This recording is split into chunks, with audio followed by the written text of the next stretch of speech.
Well, I think that there are two things that I think about in terms of where the field ought to be going for CAR T in ALL.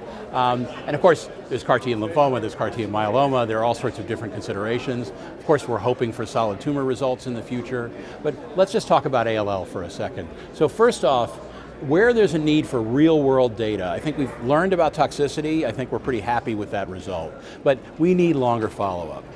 We need to be able to make an informed decision about whether patients can get CAR T for ALL as definitive therapy or whether they need to go to transplant.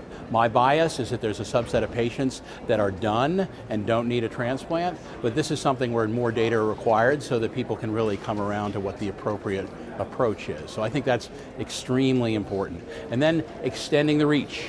Certainly we've seen the global adoption in the EU, Canada, Japan, Australia, Israel. So that part, the rollout is extremely exciting, making sure that that's safe. Certainly the real world data in the United States suggests that it is. So I think that's an important thing. And then the final issue, which is currently somewhat untouched, is manufacturing.